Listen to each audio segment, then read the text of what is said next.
great to have the chance to discuss these issues. I mean, I think that's absolutely critical that we have public attention on the big public finance issues confronting Pakistan. And I'd say it's actually unusual and very welcome to have a specific discussion on one of our projects. And I think we'd like to have much more of that. I think this is public money. It's funds for Pakistan, and people should be involved in the discussion around that. So we really appreciate the interest of the Prime Institute. We appreciate the generation of this report, and we hope that it does provide a lot of food for thought and ammunition for further public debate and discussion around revenue issues in Pakistan. So that's the first point I wanted to make, that this is just very, very welcome. But the second point I wanted to make was just to kind of narrow down, I think, a little bit from the points that Shahid Sab was making to some of the points that come from the report. We obviously don't think everything went right with this project. I don't think there's any project anywhere in the world that has been implemented perfectly. At the same time, we don't think everything went wrong with this project.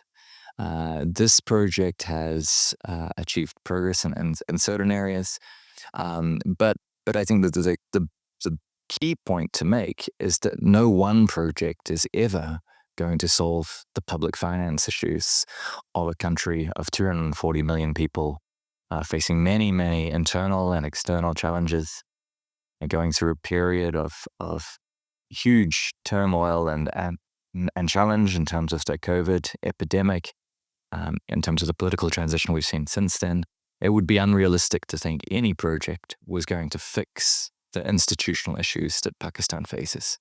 So I think we need to talk, I think, about two different things. Firstly, we need to talk about this project and how this project has succeeded and how it has fallen short. And secondly, we need to talk about the broader context in Pakistan. And I think we can all say that there are problems with institutions. We can all say there's problems with political commitment. It's a political economy context that is very challenging. I think we all know that, especially those of us familiar with the academic literature and the policy literature in the space. I think the question is what to do about it and where to go from here. All right, so those are the 2 points I'd like to really focus on. The project, what we've achieved, what we haven't achieved, and secondly, where we want to go from here. So on the project, I mean, I think that the way we conduct these projects is we have a very narrowly defined what we call the Project Development Objective, PDO. And that is in the public documents around that. And really what the PDO said for Pakistan Raises Revenue is that we were going to try and strengthen the administration contribute to strengthening the administration of taxation in Pakistan. That's what we set out to do with this project. And we laid out some quite specific objectives to be achieved that would contribute to that outcome. And if anyone can go online, you can look up our implementation tracking report. It's all publicly documented. And you can see us tracing progress against the outcomes that we said we would trace progress against. You can see that what we've dispersed money against, because the way the project works is if government achieves a target, we disperse money against that target. And it's very transparent, I would say, in terms of what we think has gone well, what we think has not gone well, and what we have dispersed funds against for the government. I think what has not gone well, I think, is very clear. The revenue ratio for Pakistan has not increased nearly as much as we would like it to. That has occurred against, I think, some issues with measurement in terms of the GDP rebasing. It's occurred in terms of some economic setbacks, in terms of COVID-19, in terms of the political context since then, the fact that overall GDP growth has been much lower over the project period than we thought it would be. Nonetheless, none of that takes away from the fact that the GDP ratio, the tax to GDP ratio hasn't changed as much as we would like, right? We fully accept that. We've been very open about that. We talk all the time in our publications about how Pakistan needs to have a higher tax to GDP ratio. I think there's been problems with the procurement of some of the equipment under this project. The $80 million that was provided for scanners for IT equipment and so on, that has moved very, very slowly. And there's been a number of reasons for that. But one of the main reasons was during the COVID epidemic, there were global supply chain challenges that delayed some of the provision. And then there were very sharp exchange rate changes. And those sharp exchange rate changes really threw out our budgeting because we hadn't expected the Pakistani rupee to depreciate as quickly as it did. And that led to some failed procurement attempts. Could it have been done better? Yes. Could we have had better foresight of some of the risks? Yes. But not many people foresaw the COVID-19 pandemic coming to Pakistan or globally. So I think there's always a limit in terms of what you can foresee and what you can prepare for. And sometimes unexpected challenges will lead to delays in project implementation. I'm not saying for a second that we did everything right or that the government did anything right. But I'm saying that there's always limits, right? And the point is that we've kept the project going. We are fully expecting to disperse those funds over the coming few years, and we are expecting to achieve many of the things that we set out to achieve. The second point I would make is in terms of what has gone well. So we can have a discussion about the number of filers, and I think again there's measurement issues there. But I think it's pretty clear that through some of the innovations that were supported through the program, the number of registered filers has increased. The number of fuel filing tax returns has increased, and that was due to Pakistan Raises revenue supported reforms. The second thing we can say is we can point to the number of customs imports going through the red channel and the yellow channel, which is where the delays happen, where it involves intrusive, extensive inspection. It's halved. It's halved, largely because of the support that PRR was providing and the reforms that FBR was undertaking was PRR support. We can look at the number of withholding tax lines. So withholding tax lines are a very distortive and often a regressive way of collecting taxation, because essentially everyone has to pay the tax when they purchase a good, and they then have to submit a tax return to get their rebate. And lots of people don't submit their tax return, so they end up with another source of taxation. We still very highly reliant on withholding taxes, much more reliant than we should be, and we've been very public in saying that.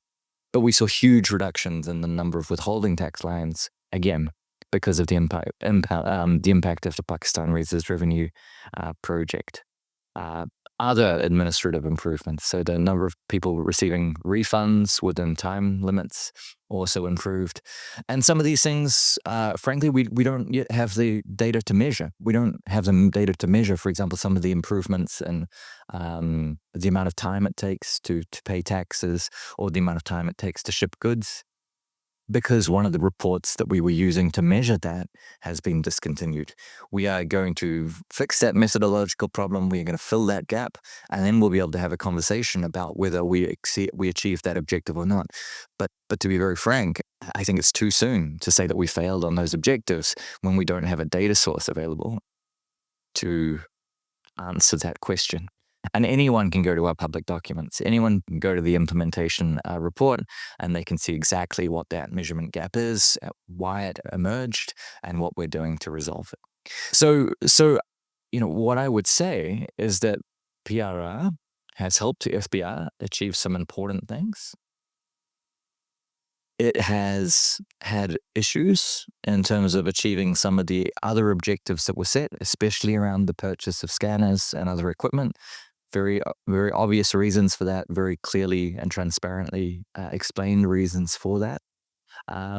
Could this project have been designed and implemented better? Yes, it could. Did we achieve nothing, and was the project a disaster? No, it wasn't.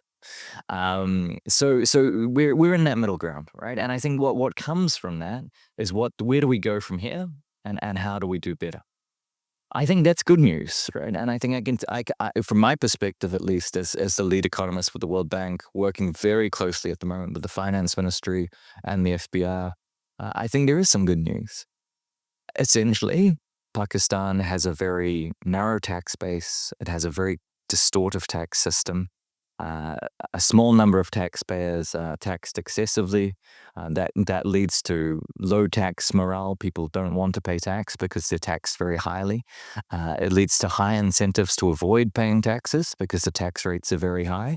And it encourages economic activity in untaxed sectors. You don't want a high rate, narrow-based tax system. You want a low-rate, broad-based tax system.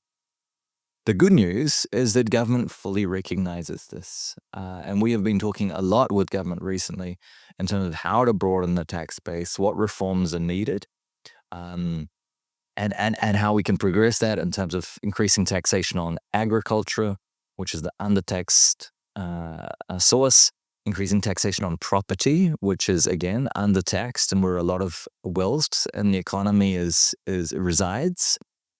And we've been talking a lot with the government about how we can improve the implementation and administrative capacity of FBR, how we can address some of the problems that remained unaddressed so far with Pakistan Raises Revenue. FBR has developed its new FBR transformation plan. We are supporting them in implementing that plan. We're supporting them in implementing certain aspects of that plan. But we think overall it shows a real commitment, a real recognition that there's more work to do, a real recognition that they're going to need international support and advice, and a recognition, frankly, that what's been happening so far has not been good enough. More needs to be done.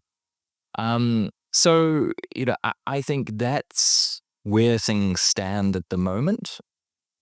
I think the bottom line is that just at risk of repeating myself, I think we achieved some important gains with Pakistan Raises Revenue. I think that some things did not progress as much as we would like them to.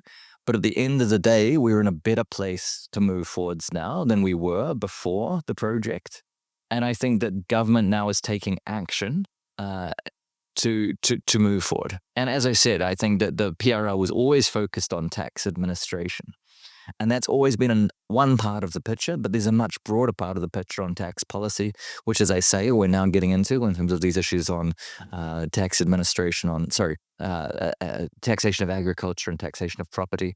And I think what we're also talking about now is much more thought around exemptions. So government took some really strong action in the last budget, removing around a quarter of total exemptions.